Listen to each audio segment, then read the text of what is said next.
Seorang bayi perempuan berusia 8 bulan maut selepas ditinggalkan hampir 10 jam di tempat duduk belakang kereta oleh ibunya yang juga seorang doktor. Kejadian yang berlaku di kawasan parkir kenderaan di Hospital Chancellor Tuanku Muhriz Cheras membuka tirai rangkuman kejadian jenayah seminggu 999.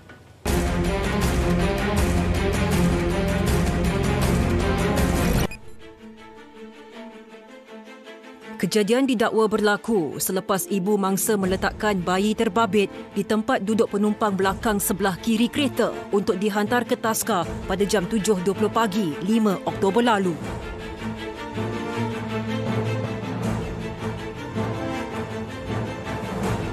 Namun, ibu mangsa dikatakan terus memandu ke tempat kerja dan meninggalkan mangsa selama 10 jam di dalam kereta di parkir Hospital Chancellor Tunku Muhriz HCTM sebelum mangsa yang merupakan anak bongsu dari dua beradik itu dilaporkan meninggal dunia pada jam 5.53 minit.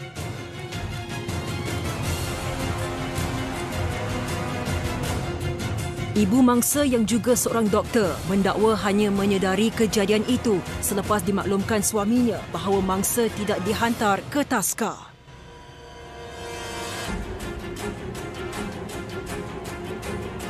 Kes diklasifikasikan sebagai mati mengejut dan siasatan lanjut dijalankan mengikut Seksyen 31-1-A Akta Kanak-Kanak 2001 kerana melakukan pengabaian terhadap kanak-kanak.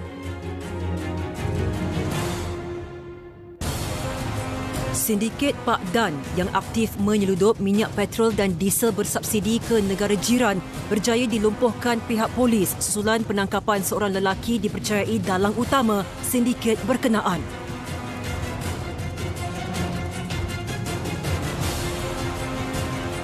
Dalam serbuan kira-kira jam 9 pagi, lelaki berusia 42 tahun itu yang dikenali sebagai Pak Dan ditahan di sebuah stor penyimpanan petrol dan diesel di kawasan Kebun Getah di kaki bukit Padang Besar.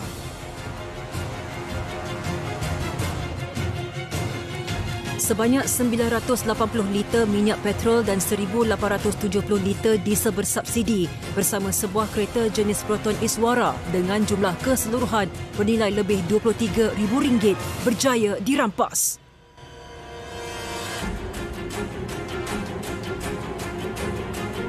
Suspek bersama barang rampasan diserahkan kepada Kementerian Perdagangan Dalam Negeri dan Kos Sara Hidup KPDN Perlis untuk siasatan mengikut Seksyen 21 Akta Kawalan Bekalan 1961.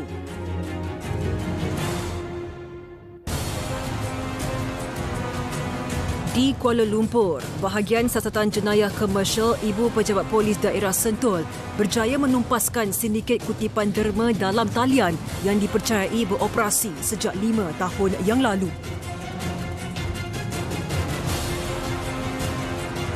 Seramai 55 individu terdiri daripada 34 lelaki dan 21 wanita warga tempatan berjaya ditahan susulan serbuan dijalankan pada jam 3 petang di sebuah premis yang dijadikan sebagai pusat panggilan sekitar Kepong 4 Oktober lalu.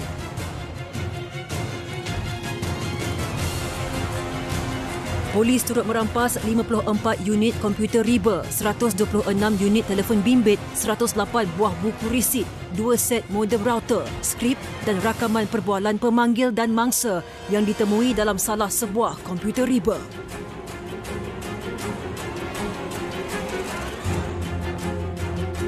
Siasatan mendapati sindiket menyasarkan syarikat dan individu untuk merayu sumbangan derma menggunakan nama 3 persatuan serta mengiklankan derma melalui media sosial demi meraih simpati daripada orang awam.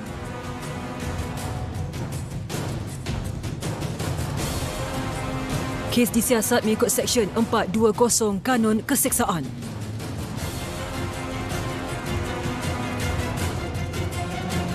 Seorang pekerja pendawaian elektrik ditahan bersama 150 bungkusan plastik berisi dadah jenis syabu seberat 157 kg bernilai 5.1 juta ringgit dalam satu serbuan sekitar bandar Kasia, Batu Kawan.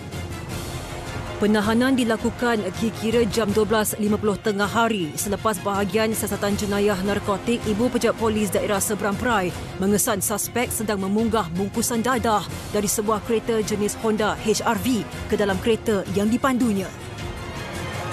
Bekalan syabu yang diperoleh dari Thailand itu disyaki dibawa melalui jalan darat untuk diedar sekitar Pulau Pinang sehingga Lembah Kelang yang boleh menampung sehingga 926,000 penagih. Semakan mendapati lelaki warga tempatan berusia 34 tahun yang dipercayai bertindak sebagai transporter itu mempunyai satu rekod jenayah lampau dan kini ditahan reman sehingga 10 Oktober bagi catatan mengikut Seksyen 38B Akta Dadah Berbahaya 1952.